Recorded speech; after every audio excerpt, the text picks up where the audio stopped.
Good morning, students. In the previous lecture, we discussed the concept of indifference curve. Last lecture में हमने indifference curve ये topic को समझा. आज के लेक्चर में हम देखेंगे कि indifference curve की प्रॉपर्टीज़ क्या हैं.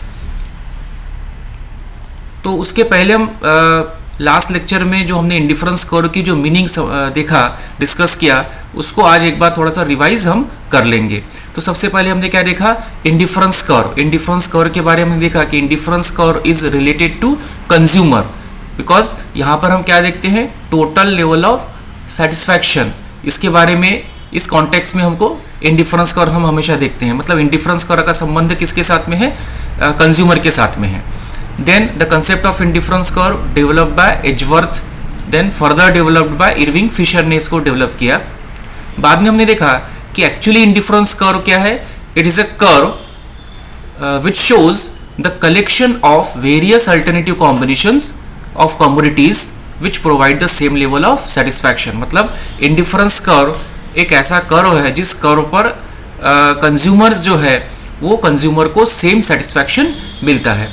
इसको हमने एक एग्जांपल से समझे थे कि अलग अलग कॉम्बिनेशन हमने देखा कि पहले कॉम्बिनेशन पे है, मतलब वो दो कमोडिटी को साथ में कंज्यूम अगर कर रहा है तो पहले कॉम्बिनेशन में उसको जितना सेटिस्फैक्शन मिल रहा था उतना ही उसको सेकंड पे उतना ही उसको थर्ड, फोर्थ, फिफ्थ किसी भी कॉम्बिनेशन पे अगर वो कंज्यूमर है तो उसको सेम सेटिस्फैक्शन मिलता है. तो यहाँ पे हमने क्या एज्यूम किया था कि दो कमोडिटी को साथ में वो कंज्यूम कर रहा है और जिस कॉम्बिनेशन पे वो है, पहले पे है, दूसरे पे है, तीसरे पे है, उसको फर्क नहीं पड़ता, बिकॉज उसको क्या मिल रहा है, सेम लेवल ऑफ सेटिस्फैक्शन मिल रहा है. और कंज्यूमर को अगर सेम सेटिस्फैक्शन मिल रहा है तो उसको फर्क नहीं पड़ता, और दैट्स वाई इसको नाम क्या है, इंडिफरेंस कर्व. इंडिफरेंस का मतलब ही है फर्क नहीं पड़ना. तो यहाँ पे कंज्यूमर को फर्क नहीं पड़ता कि वो पहले कॉम्बिनेशन पे है, दूसरे पे है, तीसरे पे है कि पांचवें छठवें पे है. इसमें से किसी भी कॉम्बिनेशन पे अगर वो कंज्यूमर है तो उसको सेम सेटिस्फैक्शन मिलता है.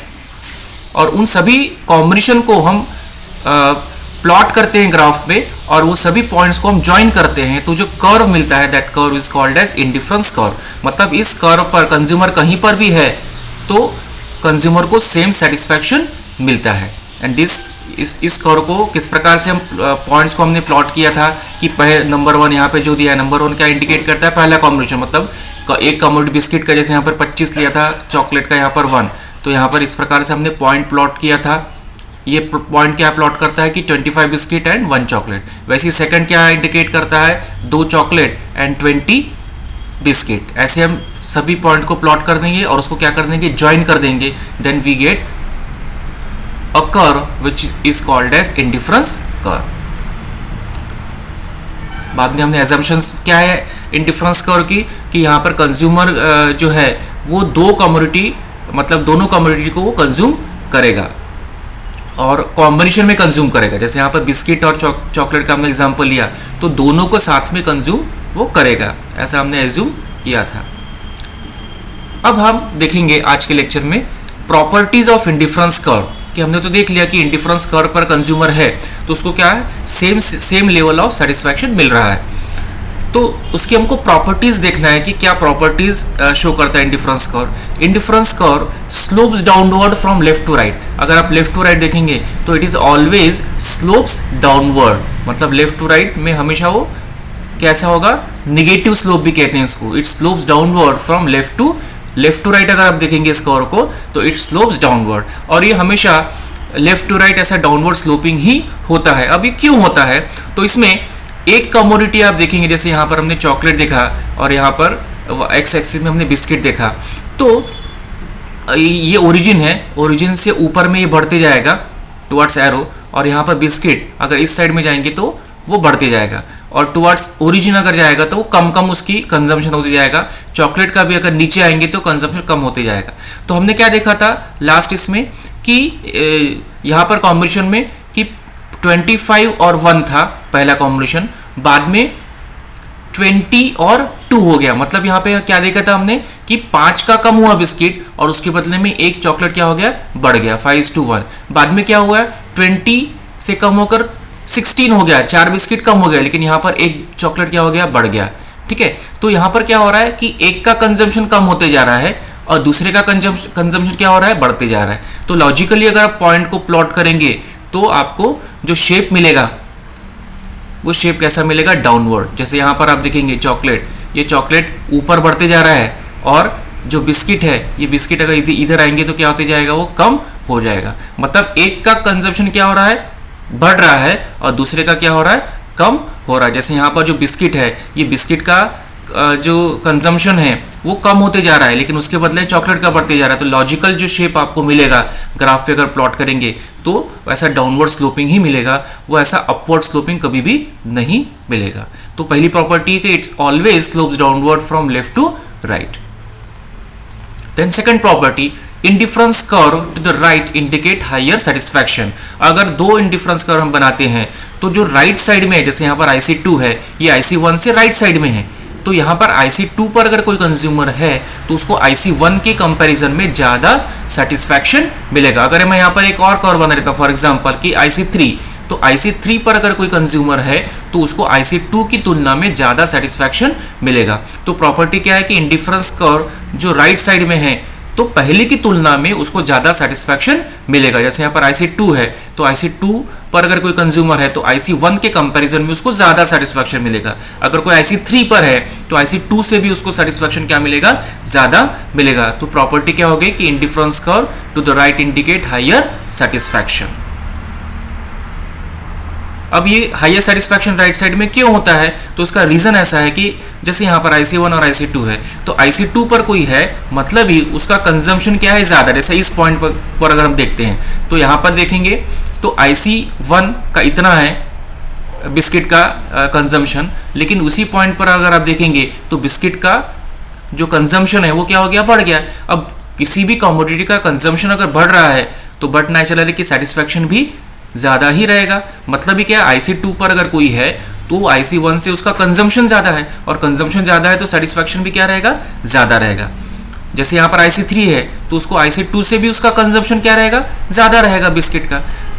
तो इसलिए प्रॉपर्टी क्या हो गई कि indifference curve to the right indicate higher satisfaction. जो ज़्यादा एक्सट्रीम राइट साइड में इंडिफरेंस कर्व रहेगा उसको पहले प्रीवियस इंडिफरेंस कर्व से सेटिस्फैक्शन क्या रहेगा, ज़्यादा रहेगा। Now third, two indifference curve do not intersect each other. अगर दो इंडिफरेंस कर्व है तो वो एक दूसरे को इंटरसेक्ट किसी भी पॉइंट पर नहीं करेंगे। जैसे हमने प्रीवियस देखा था कि इस प्रकार से वो सेपरेट रहेंगे, इस प्रकार से एक दूसरे को इंटरसेक्ट नहीं कर सकते। अब क्यों नहीं कर सकते, कि एक हम इमेजिन करते हैं कि अगर ऐसा हो रहा है इसका मीनिंग क्या है। तो अगर दो इंडिफरेंस कर्व एक दूसरे को इंटरसेक्ट कर रहे हैं मतलब एक पॉइंट कॉमन हो जाएगा जो IC1 पर भी है और IC2 पर भी है। लेकिन इसके पहले भी हमने क्या प्रॉपर्टी देखा कि इंडिफरेंस कर्व अगर राइट साइड में है तो उसको सेटिस्फैक्शन क्या मिलता है, प्रीवियस से ज़्यादा मिलता है। ज़्यादा मिलता है मतलब सेम नहीं मिल रहा है। लेकिन यहाँ पर अगर इंटरसेक्ट हो जाता है मतलब क्या हो जाएगा कि एक कोई कंज्यूमर है अगर कोई इस पॉइंट पर है तो वो IC1 पर भी है और IC2 पर भी, उसको सेटिस्फैक्शन क्या मिल रहा है, सेम मिल रहा है। जबकि प्रॉपर्टी क्या बोलती है कि IC1 और IC2 में सेटिस्फैक्शन IC2 में IC1 से ज़्यादा मिलता है, मतलब ही सेम नहीं है। लेकिन इंटरसेक्ट अगर हो गया तो उसकी मीनिंग क्या रहेगी, वो सेम मिल रहा है। सो दैट्स वाई कि two indifference curve do not intersect each other. दो इंडिफरेंस कर्व कभी भी एक दूसरे को इंटरसेक्ट नहीं करेंगे। देन इंडिफरेंस फोर्थ प्रॉपर्टी है, indifference curve are always convex to the origin. Convex मतलब इसका जो बेंड का जो पोर्शन है it is towards origin, towards origin. ये ओरिजिन है, यहाँ ये वाई एक्सिस है, ये एक्स एक्सिस है, ये इसको कहते हैं ओरिजिन। तो ये जो कर्व है इंडिफरेंस कर्व, इसका जो बेंड है, इसका जो इस प्रकार से बेंड आता है इट इज टुवर्ड्स ओरिजिन। ये ओरिजिन की तरफ ही रहेगा, मतलब ये ऐसा नहीं रहेगा, ये इस साइड में उसका बेंड कभी भी नहीं रहेगा। तो indifference curve is always convex, उसको कहते हैं convex to the origin. Then fifth property, indifference curve never intersect x और वाई एक्सिस। अब ये एक्स एक्सिस और वाई एक्सिस है, यहां पर कोई भी जो इंडिफरेंस कर्व है, ये इंडिफरेंस कर्व है, ये टच नहीं करेगा या इंटरसेक्ट नहीं करेगा। तो क्यों नहीं करेगा, अगर इंटरसेक्ट हो जाता है तो उसकी मीनिंग हम देख लेते हैं कि इंडिफरेंस कर्व ने अगर फॉर एग्जांपल यहां पर एक्स एक्सिस में टच हो गया या इंटरसेक्ट हो गया, मतलब क्या हो जाएगा कि वाई एक्सिस में जो हमने चॉकलेट लिया था उसका कंजम्पशन कितना हो जाएगा, 0 हो जाएगा। तो बिना कोई चॉकलेट के या कमोडिटी को कंजम्पशन मिले सेटिस्फैक्शन हो सकता है क्या, नहीं। तो यहाँ पर अगर टच हो गया मतलब चॉकलेट का कंजम्पशन 0 हो जाएगा। अब बिना कंजम्पशन के सेटिस्फैक्शन मिल सकता है क्या? नहीं, मतलब एक्स एक्सिस में टच नहीं कर सकता। अगर y में टच कर दिया तो x में जो हमने बिस्किट लिया था उसका कंजम्पशन कितना हो जाएगा?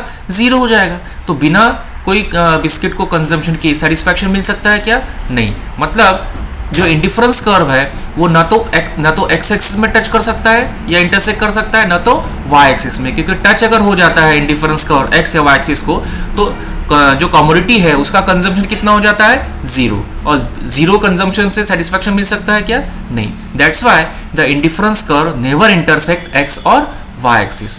That's why it is not possible करके हमने डायग्राम में एक्सप्लेन किया है। वैसे प्रीवियस भी हमने देखा था कि इंटरसेक्ट नहीं हो सकता, तो हमने एग्जांपल से देखा था कि ये पॉसिबल नहीं है, क्योंकि अगर इंटरसेक्ट हो गया तो वो दोनों इंडिफरेंस कर्व पे कोई एक कंज्यूमर है, तो वो पॉसिबल नहीं हो सकता। देन लास्ट प्रॉपर्टी हम देखेंगे number 6, the indifference curve may और may not be parallel to each other. जो दो इंडिफरेंस कर्व है वो एक दूसरे को पैरेलल मतलब जैसे रेलवे की पटरी होती है, एक दूसरे को उसका जो अंतर होता है ये अंतर एकदम सेम होता है। तो अगर अंतर एकदम सेम है तब हम उसको कहते हैं पैरेलल। दो लाइन के बीच का अंतर एकदम सेम जब रहता है तो उसको कहते हैं पैरेलल। तो जो अगर दो इंडिफरेंस कर्व है तो वो एक दूसरे को पैरेलल मतलब अलोंग द लेंथ उनके बीच का जो अंतर है वो सेम भी रह सकता है, सेम नहीं भी रह सकता। मतलब प्रॉपर्टी ये कहती है कि दे मे बी और may not be parallel to each other.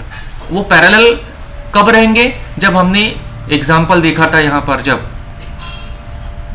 उसमें MRS हमने कॉलम देखा था। MRS, ये MRS का इंडिकेट करता है कि एक का कंजम्पशन हम कम कर रहे हैं और उसके बदले में दूसरे का कंजम्पशन बढ़ा रहे हैं। जैसे यहाँ पर 25 से 20 हो गया तो 5 कम हो गया बिस्किट का, और उसके बदले में एक चॉकलेट का बढ़ गया। बाद में 20 से 16 मतलब कितना कम हुआ बिस्किट का? 4, लेकिन उसके बदले में चॉकलेट 1 से इंक्रीज हो गया। उसी प्रकार से 16-3 तो मतलब 3-1, फिर 11-5, फिर से 13 और 11 के बीच में 2। मतलब यहाँ पर जो कांस्टेंट जो कम हो रहा है वो 1 से कम हो रहा है। मतलब आप देखेंगे 5:1, 4:1, 3:1 कांस्टेंट रेट से वो कम होते जा रहा है। सब्स्टिट्यूट हम कर रहे हैं, एक एक कम कर रहे हैं, एक एक बढ़ा रहे हैं। तो अगर कांस्टेंट रेट से अगर हम सब्स्टिट्यूट कर रहे हैं तो जो दो इंडिफरेंस कर्व है वो दो इंडिफरेंस कर्व क्या रहेंगे? एक दूसरे को पैरेलल रहेंगे। अदरवाइज वो पैरेलल नहीं रहेंगे। ये दो इंडिफरेंस कर्व में जो MRS हम निकालेंगे वो सेम अगर है तो वो पैरेलल रहेंगे, अगर सेम नहीं है तो दो पैरेलल नहीं रहेंगे। जैसे यहाँ पर हमने जो दो इंडिफरेंस कर्व बनाए वो एग्जैक्ट पैरेलल नहीं है। इसकी मीनिंग क्या है कि MRS IC1 का और IC2 का अलग अलग रहेगा। वो अगर सेम अगर दोनों का है MRS तो दोनों के बीच का अंतर सेम रहेगा तो वो पैरेलल रहेंगे। सो दे मे बी और may not be parallel to each other. तो आज के लेक्चर में हमने क्या देखा? आज के लेक्चर में हमने इंडिफरेंस कर्व की प्रॉपर्टी देखा कि इंडिफरेंस कर्व की प्रॉपर्टीज क्या है। तो सबसे पहले हमने देखा its slopes downward from left to right. जो इंडिफरेंस कर्व है, सबसे पहले हमने क्या देखा? इंडिफरेंस कर्व की मीनिंग देखा। प्रीवियस लेक्चर में क्या देखा कि अलग अलग पॉइंट्स को, कॉम्बिनेशंस को हम पॉइंट पे मतलब प्लॉट करते हैं और वो कॉम्बिनेशन क्या इंडिकेट करता है? Same level of satisfaction. ये पांचों पॉइंट पर उसको क्या मिलेगा? सेम सेटिस्फैक्शन मिलेगा। और उन सभी पॉइंट को हम ज्वाइन कर देते हैं तो IC बन जाता है, इंडिफरेंस कर्व बन जाता है। तो उसकी प्रॉपर्टी आज हमने देखा कि प्रॉपर्टी नंबर 1 क्या? It slopes downward from left to right. ऐसा लेफ्ट टू राइट ही वो डाउनवर्ड स्लोपिंग रहेगा। क्यों? क्योंकि एक का कंजम्पशन कम होता है और दूसरे का कंजम्पशन बढ़ जाता है। इसलिए लॉजिकली उसका शेप कैसा आएगा? डाउनवर्ड स्लोपिंग होता है और उसको हम क्या कहते हैं? निगेटिव स्लोप ही हमेशा रहेगा। मतलब ऐसा अपवर्ड स्लोप वो कभी भी नहीं रहेगा। देन दूसरी प्रॉपर्टी हमने देखा कि indifference curve to the right indicate higher satisfaction. IC2 पर अगर कोई है तो IC1 के कंपैरिजन में उसको ज्यादा सेटिस्फैक्शन मिलेगा। क्यों? क्योंकि IC2 पर कंजम्पशन भी क्या है? ज्यादा है। तो ज्यादा कंजम्पशन है तो ज्यादा सेटिस्फैक्शन रहेगा। IC3 अगर यहाँ पर कोई है तो IC3 में अगर कोई है तो IC2 की तुलना में उसको क्या मिलेगा? ज्यादा सेटिस्फैक्शन, क्योंकि यहाँ पर उसका कंजम्पशन भी कोई एक कमोडिटी का क्या हो जाता है? बढ़ जाता है। तो प्रॉपर्टी क्या है कि जो राइट साइड में है इंडिफरेंस कर्व तो पहले की तुलना में उसको ज्यादा सेटिस्फैक्शन मिलता है। देन दो इंडिफरेंस कर्व एक दूसरे को इंटरसेक्ट नहीं कर सकते, क्योंकि इंटरसेक्ट अगर हो जाता है तो उसकी मीनिंग क्या है कि एक कोई ऐसा पॉइंट है कि जो IC1 पर भी है और IC2 पर भी है, लेकिन ये पॉसिबल नहीं है क्योंकि इसके पहले हमने देखा कि IC2 पर कोई है तो IC1 से उसको ज़्यादा सेटिस्फैक्शन मिलना चाहिए, तो मतलब सेम नहीं होना चाहिए, तो यहाँ पर इंटरसेक्ट हो गया मतलब सेम हो जाएगा, जो पॉसिबल नहीं है। That's why the two indifference curve can never intersect each other, और वो हमने डायग्राम से देखा कि किस प्रकार से पॉसिबल ये नहीं है। Then it is always convex to the origin, उसका जो बेंड का जो पोर्शन है इट इज टुवर्ड्स ओरिजिन ही रहेगा, मतलब इस प्रकार से उसका शेप नहीं रहेगा, कॉन्वेक्स रहेगा, कॉन्केव नहीं रहेगा, तो it is always convex to the origin, ये ओरिजिन है।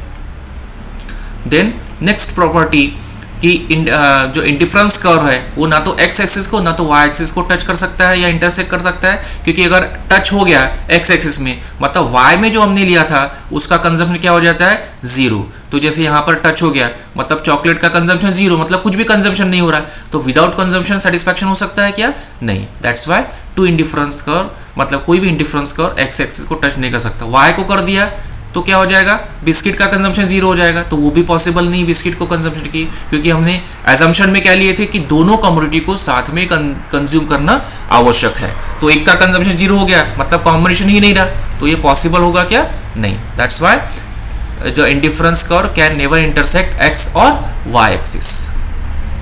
देन टू इंडिफरेंस कर्व में और may not be parallel to each other, एक दूसरे को पैरेलल भी रह सकते हैं, पैरेलल नहीं भी रह सकते हैं। पैरेलल कब रहेंगे, जब दोनों का जो MRS marginal rate of substitution अगर सेम है तो पैरेलल रहेंगे। पैरेलल मतलब दो लाइन के बीच का सेम अंतर, जैसे यहाँ पर ये जो अंतर है ये अंतर का अलोंग द लेंथ सेम अगर है तो उसको हम कहेंगे पैरेलल। तो पैरेलल कब रहेगा कि MRS अगर दोनों का सेम है तो पैरेलल रहेंगे, लेकिन अलग अलग है तो वो पैरेलल नहीं रहेंगे। दे मे बी और may not be parallel to each other.